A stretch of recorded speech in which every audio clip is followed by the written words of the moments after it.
Bismillahirrahmanirrahim. Assalamualaikum warahmatullahi wabarakatuh. Ketemu lagi dengan kita Kuli Pacul, channel kita. Kali ini kita yang kedua kalinya ini liputan ke bird farm Puter Pelung di Terapi Bird Farm. Ownernya adalah beliau Bapak Agus, Pak ya. Iya. Yang beralamatkan di Bleberlor, Sumberharjo, Sleman, Prambanan, Sleman. Gimana ini Pak Agus? Kita udah kurang lebih 2 bulanan ini. Kok 2 bulanan? 2 mingguan Pak ya? Iya, 2 mingguan. Kita kemari lagi nih Pak untuk bersilaturahmi di bird farmnya Pak Agus, Terapi Bird Farm Pak ya? Iya, Terapi Bird Farm. Terima kasih Mas. Gimana Pak? Kabarnya Pak ini Pak? Alhamdulillah sehat Mas, lancar-lancar. Terus kabarnya peternakan gimana nih Pak bird farmnya Pak untuk saat ini Pak? Iya, lancar juga Mas, lancar artinya pada netes dan ya ada 1-2 yang beli ya. Lancar ya. Dulu yang kandang itu Pak, kemarin itu Pak, pada waktu kita kesini itu kok stoknya banyak Pak, tapi sekarang kok agak berkurang ya Pak. Kemana ya, itu Pak? Memang ada sebagian yang sudah saya pindah ke kurungan-kurungan engkel satu-satu. Ada juga yang disenangi teman-teman dibeli Mas. Alhamdulillah Mas, masa pandemi tapi juga masih ada yang kepengen untuk memelihara. Gimana Pak ini pandemi COVID-19 ini Pak untuk penjualannya Pak menurut Pak Agus Pak di bird farmnya Pak Agus Pak? Ya memang kami juga mengalami imbas dari pandemi ini. Sebagian besar juga teman-teman juga pasti juga mengalami. Tidak hanya ternak puter pelung, apapun juga kena imbasnya. Artinya karena untuk musim pandemi ini kan lomba-lomba otomatis stop, off, ditiadakan di mana-mana, sehingga juga mempengaruhi proses jual beli. Tapi ya nggak apa-apa Mas, toh semakin tambah umur dari burung ini juga nanti akan semakin bagus dipakai untuk celengan Mas. Menyikapannya gimana nih Pak untuk pandemi ini Pak? Kalau menurut Pak Agus Pak untuk breedingnya Pak? Ya untuk burung puter memang harus dirawat dengan sebaik-baiknya. Kalaupun sementara tidak bisa menjual ya sudah dirawat saja dengan sebaik-baiknya, itu saja. Nyun sewu yang menyikapi pandemi itu Pak, kan seumpama belum ada yang laku kan dirawat dengan sepenuh hati ya Pak ya? Iya, dengan senang. Itu apakah nanti harganya akan tinggi Pak atau naik Pak, beda dengan pian Pak untuk harga anak-anaknya itu Pak? Ya otomatis karena tambah umur ya Mas, tambah umur dan semakin umurnya banyak juga nanti akan mendekati untuk biasanya sih untuk di breeding itu kan sudah siap untuk di breeding. Kalau sekarang mungkin masih muda, ya kita rawat dengan sebaik-baiknya. Nanti kalau sudah mulai siap breeding usia 6-7 bulanan itu juga tidak nunggu lama kan bagi pemula yang mau beternak, sehingga otomatis juga membawa harga juga tinggi ya Pak ya? Meningkat gitu ya Pak. Terus di Terapi Bird Farm ini stoknya dari usia berapa sampai usia berapa Pak untuk pembeli Pak? Terapi Bird Farm menyediakan dari usia anakan, artinya saya biasanya melepas itu kalau sudah lepas loloh, burung sudah bisa makan sendiri. Saya khawatir kalau nanti yang belum terbiasa memelihara ambil dari kami tapi masih loloh kan riskan, rawan untuk mati. Namun dari kami sudah mulai lepas loloh, bisa makan sendiri sampai usia manggung di kami ada. Ya, kalau konsumen mau bedol kandang indukan ada nggak Pak? Ya kalau untuk yang kelas terasan, artinya bukan kelas memang dispesialis untuk nanti lomba. Lomba ya Pak ya? Bisa. Kalau yang untuk indukan-indukan kelas lomba, karena stoknya juga belum begitu banyak, sementara ini tidak boleh karena bagi kami itu adalah ATM Mas. Aset gitu Pak ya? Iya, aset ya. ATM, nanti kan ATM diambil, saya sudah nggak bisa lagi itu Mas. Dari awal ini Pak, yang namanya usaha itu kan ada suka dukanya ya Pak ya? Pasti iya. ada ya Pak ya? Ada, usaha apapun. Kalau di terapi beton gimana Pak suka dukanya beternak Pak atau breeding ini Pak? Dari mulai tahun berapa ya, 2019 saya mulai ternak sampai saat ini 2021 ini. Untuk dukanya kok kayaknya belum atau insya Allah saya tidak menjumpai dukanya itu apa. Memang seneng suka yang saat ini saya rasakan. Untuk dukanya kalau harga pakan mahal itu semua peternak akan mengalami duka, cuman itu ya. Kalau sukanya itu dari aspek apa yang didapat oleh Pak Agus Pak? Apakah dari finansial atau dari psikologinya Pak? Gimana Pak? Untuk sukanya setelah saya memelihara semakin kesini itu banyak sekali ternyata yang dapat saya rasakan. Kalau dalam episode yang pertama dulu memang ini adalah bagian dari proses pemulihan sakit saya karena saya adalah orang yang IPS. Apa itu Pak IPS? Ilmu pengetahuan sosial Pak? Insan pasca stroke. Oh itu. Sehingga yang pertama adalah untuk proses pemulihan. Dengan saya memelihara burung ini kan otomatis saya gerak, mau tidak mau gerak, entah itu membersihkan kandang, memberikan makan ya, Pak? dan minum itu jelas saya gerak. Itu keuntungan yang pertama. Keuntungan yang kedua, ini yang betul-betul bagi saya itu tambah sedulur, tambah teman yang tadinya tidak kenal sama sekali dengan teman-teman di wilayah mana-mana, tapi begitu mau beli puter akhirnya bisa kenal dan dilanjut dengan komunikasi selanjutnya, walaupun mungkin hanya lewat WA atau lewat komunikasi yang lain. Itu yang betul-betul manfaat yang sangat tinggi ya? yang paling tinggi. Terus Pak, cara finansial gimana ini Pak? Nah, ini juga menyenangkan.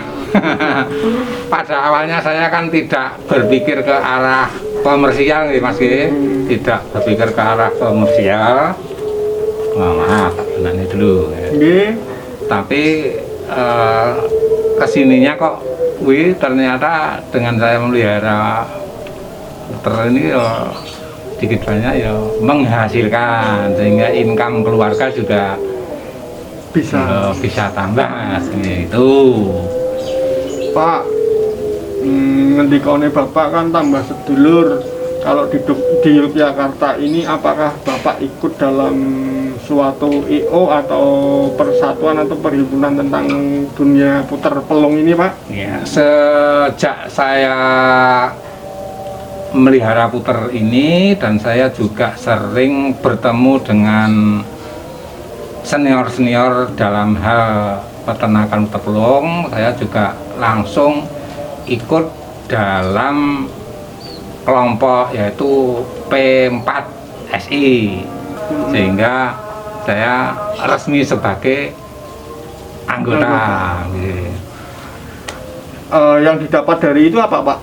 Paling tidak saya bisa ngangsu kawruh, bisa menimba ilmu dengan senior-senior yang ada di P4SI, karena boleh dikatakan saya juga masuk di dalam perputer pelungan ini dan relatif belum lama.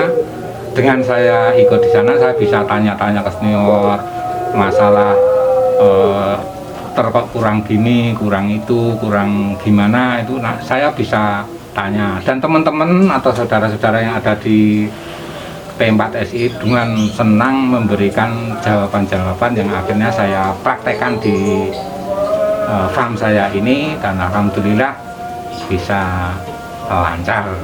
Pak Agus kan dulu dengar-dengar atau informasi dari teman-teman yang kita dapat itu kan riwayatnya itu kan satu itu wasit voli ya Pak di DIY ya Pak, mungkin nasional juga ya Pak ya.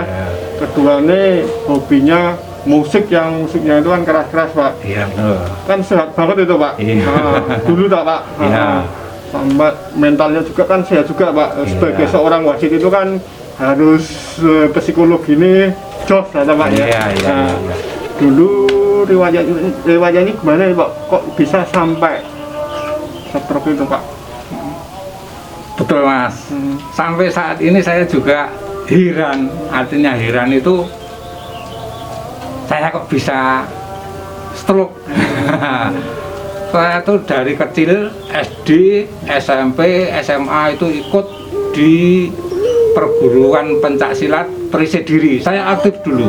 Artinya dari usia anak-anak sampai remaja, dewasa, itu olahraga saya ora bain-bain, artinya saya aktif.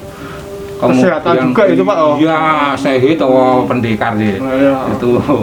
Kemudian betul juga saya mulai tahun 1988 itu aktif di perwasitan Persatuan Bola Voli Seluruh Indonesia PBWSI DIY. Saya sebagai wasit. Bahkan tahun 1990 saya sudah wasit nasional, artinya sudah malang melintang di pertandingan-pertandingan, baik yang pertandingan resmi yang kalender PBWSI maupun pertandingan-pertandingan yang ada di dusun-dusun, kampung-kampung di wilayah daerah istimewa lokal ya Pak ya, Yogyakarta, turnamen-turnamen istilahnya Mas. Kemudian saya juga aktif di musik Mas. Saya pegang bass karena saya juga punya ikut di grup band khusus lagu-lagu melestarikan Kus+, lagu-lagu Kus+. Ya. Namun dengan begini otomatis dari kegiatan itu saya saat ini belum bisa untuk perwasitan, saya sudah tidak bisa. Tapi untuk musik nih saya nanti kalau sudah bisa gitar lagi, saya juga akan bergabung kembali. Masih punya semangat untuk bermusik? Masih semangat Mas, semangat. Insya Allah nanti bisa kembali bisa pegang gitar, karena saya kemarin pegang bass gitar. Ceritanya gimana Pak dulu Pak, kok bisa sampai gitu Pak? Iya, ceritanya pada saat saya rapat istilahnya musyawarah desa, kebetulan saya baru omong karena saat itu kebetulan juga saya selaku ketua panitia pengangkatan sekretaris desa dan kapur perencanaan, saya baru menyampaikan ke audien gitu ya Pak ya? Ya banyak juga itu peserta rapatnya. Tiba-tiba saya merasa seperti ngantuk itu, terus semakin lama badan yang sebelah ini geringingan Mas, istilah Jawanya geringingan, kesemutan itu. Lama-kelamaan saya tidak bisa menggerakkan karena berat, baik ke tangan maupun kaki sebelah kiri berat. Terus sama teman-teman saya langsung dibawa ke rumah sakit. Iya, di rumah sakit. Padahal sebelum kejadian itu nggak ada tanda-tanda Mas. Pak. Betul, nggak ada tanda-tanda. Karena hari Jumat saya masih ingat. Jumat paginya itu saya juga ikut mempersiapkan segala sesuatunya, noto kursi dan lain sebagainya. Karena undangannya itu habis Jumatan jam 2, nah itu baru mulai. Sebelumnya itu juga nggak ada rasa apa-apa. Itulah suka dukanya orang stroke. Artinya tiba-tiba bisa menimpa siapa saja. Awalnya saya juga ngenes Mas, ngenes artinya pulang dari saya opnam rumah sakit 16 hari, pulang dari rumah sakit saya tidak bisa apa-apa, miring aja saya harus dibantu oleh orang lain, istri dan anak saya. Itu baru lambat laun saya bisa duduk, bisa berdiri, bisa jalan pelan-pelan. Ngenes mas. Menyikapannya Ya. gimana Pak? Ya, Pak, dulu, Pak. saya itu yo pasrah pada yang maha kuasa, ya, pasrah yang maha kuasa. Terus lambat laun juga atas masukan dari teman-teman, dari saudara-saudara, ya akhirnya saya bisa nompo mas. Kita hidup hanya sak mau nglakoni nggih. Malah rada brambang ya aku mas. Nah, Wah saya nanti lama kelamaan nangis, nangis. Pak, Ya. nih nyun sewu kembali lagi ke dunia peternakan Pak ya, breeding puter pelungnya Pak Agus ini ya Pak ya. Nggih, nggih. Menurut Pak Agus itu prospeknya dari awal sampai sekarang itu gimana Pak? Prospek untuk usaha ini Pak? Dulu kayaknya kita pada waktu masih kecil dikasih pelung itu, puter pelung itu kayaknya nggak mau ya Pak ya? Iya. Terus gimana Pak menurut Pak Agus Pak? Nah, karena perkembangan zaman gimana segala sesuatu bisa berubah. Pada saat saya kecil, kita kecil itu puter pelungnya itu sudah familiar di rumah-rumah penduduk, di mbah-mbah kita itu familiar sekali. Untuk saat ini, kemarin-kemarin saya sebelum rencana breeding ini saya juga dikai mau berputer pelung, berputer itu. Tapi setelah saya memelihara, awalnya memang saya tidak berpikir ke komersial, itu awalnya hanya untuk ya terapi lah, makanya saya namakan terapi, Terapi, ya. terapi. Tapi berkembang ke sini kok payu, akhirnya ya tak tanani sisan. Akhirnya saya juga memelihara yang kelas-kelas kualitas lomba, walaupun kelas yang biasa juga saya pelihara. Terus lama kelamaan kok yo payu, dan payunya juga lumayan menunjang perekonomian keluarga. Ya, Pak ya. Namun terus terbentur ini masalah pandemi Pandemi ini, Pak, ya sudah kita terima dengan sabar, kita rawat dengan pelan-pelan dengan harapan prospek ke depan nanti setelah pandemi ini berakhir akan meningkat lagi. Tidak hanya puter pelung yang akan meningkat, di bidang-bidang yang lain insya Allah juga meningkat. Yang paling penting kita sikapi dengan sabar Dan bijaksana gitu Pak ya. iya betul. Terus Pak, kan kadang banyak pertanyaan itu Pak, di terapi pet farm itu produknya itu harganya kurang lebih berapa sih Pak? Kalau ditanya masalah harga, memang kita juga kadang Susah Pak menjawab Pak? susah menjawab. Kenapa, Pak? Namun oke lah, akan kita jawab biar tidak menjadi penasaran. Untuk harga memang relatif ya, karena ada saya memelihara beberapa pasang induk, dan masing-masing induk itu juga kualitasnya berbeda-beda, sehingga dari segi harga pun juga Berbeda-beda beda ya. Sesuai dengan kualitasnya Pak sesuai ya? dengan kualitasnya, umur dan kualitas anggungannya. Intinya dari yang mulai harga 150 sampai jutaan gitu ya Pak ya? ada. Oke, Nggih. di terapi pet farm gitu ya Iya, Pak ya? nggih. Intinya sesuai dengan kualitas Pak ya? Iya. Kualitas burungnya puter pelung itu Pak ya? Iya, betul. nggih. Pak Gus, Iya. untuk caranya ini Pak, kalau seumpama dari para calon konsumen mau beli itu gimana Pak? Beli produknya Pak Agus ini puter pelungnya Pak? Sebagian besar saat ini datang ke sini, monggo silahkan dipantau, istilahnya PCB. Pantau cocok bayar gitu Pak ya? Betul sekali. nggih. Pak, nah kalau luar kota gimana Pak?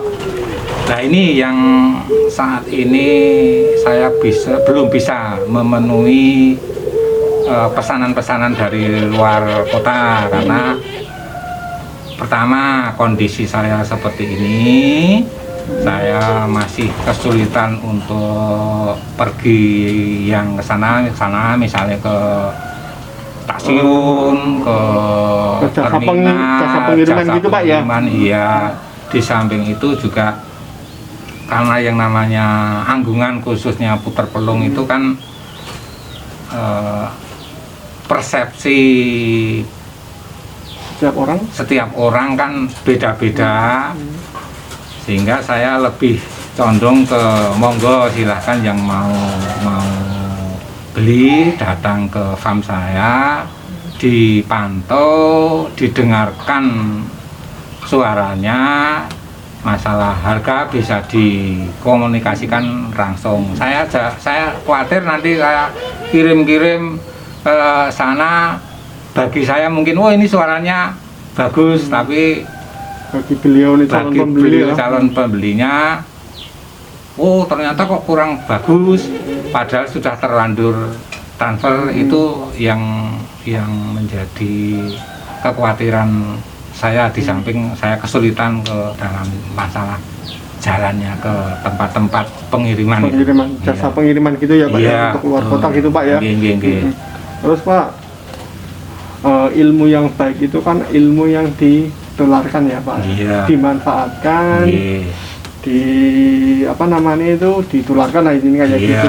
Nah, kalau seandainya Pak ada teman atau orang-orang yang mau belajar di farmnya Bapak tentang breeding puter pelung, gimana Pak? Wah, dengan senang hati Mas, dengan senang hati silahkan datang ke tempat saya, ke farm saya ini. Akan saya jelaskan, akan saya berikan ilmu sekemampuan saya berdasarkan pengalaman saya selama ini. Datang saja ke sini kalau pengen ternak puter pelung, akan saya jelaskan dengan senang hati, plus kopi gratis ya? Gratis sekali gitu. Nanti kalau ada telo ya telo, kalau ada roti ya roti. Tapi yang jelas saya senang sekali kalau ada teman-teman yang pengen caranya bagaimana beternak puter pelung. Pada prinsipnya puter pelung itu sangat mudah gitu. Gitu Mas. Oke. Terima kasih. Dadah.